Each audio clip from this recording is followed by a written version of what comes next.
What up, you weirdos? Dave here, and I like knives. Today we have the Kershaw Showtime with a blade of 8 CR13 MOV stainless steel. This has, and handles of stainless steel. That's what that means. I was busy singing. This has a wonderful, beautiful deep carry clip.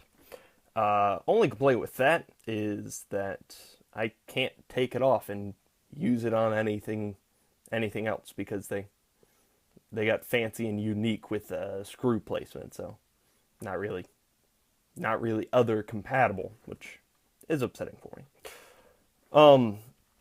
This is, I'm not actually sure how I feel about this. That's too far away, I can't lean for it. The Kershaw Intellect I tore apart because I hate it. The Amplitude I lifted up and sang the praises of because I love it.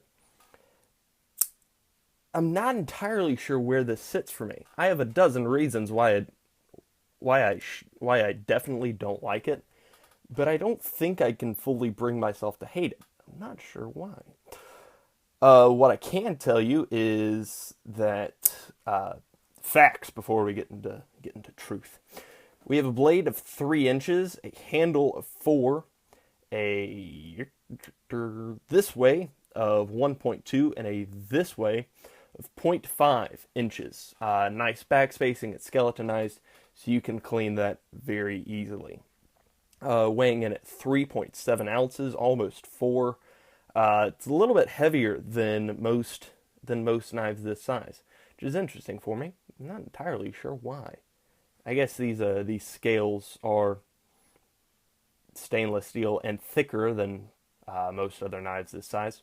Oh, whatevs. I don't know. This is, if you look up, which again I do way too often, EDC or gentleman's knife. If you Google that, you'll find a dozen lists from I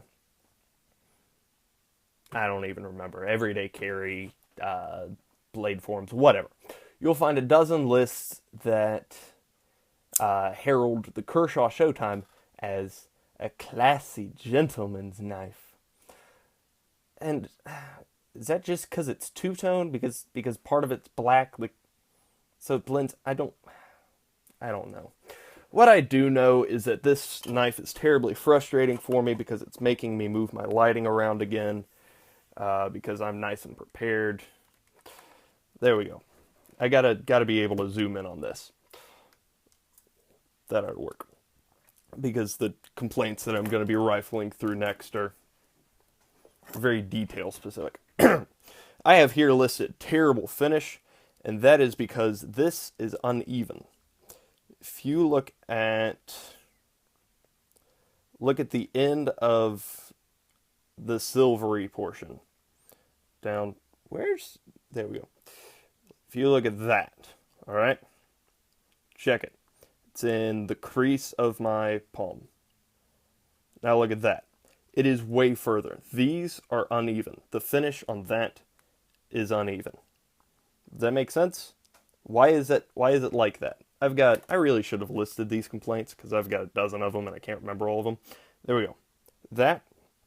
I'm holding the blade flat now, and up top there, you can see the black swedge. It's a pretty darn thick line. You can barely see that because it's a very thin line. What I don't know is which way is it supposed to be. This is just machined very unevenly. And it's possible that this is just mine, that I'm making too big a deal about this, and there are those of you who will, well, it's a budget folder. Yeah, this is the price point where I live. I should be able to expect higher quality from at this price point. Kershaw has given it to me before multiple times. So why is that? It's just careless. It's not a big deal. It's just an example of carelessness. It hints at a more important issue. I hope that makes sense. And back in there, you can see the washer poking through the handle. It's it's a compilation of very little things that add up to something that bothers me. A lot of things bother me. You all know this at this point, but this is one of those things. The the frame lock, you can hopefully see it juts out just a tiny little bit.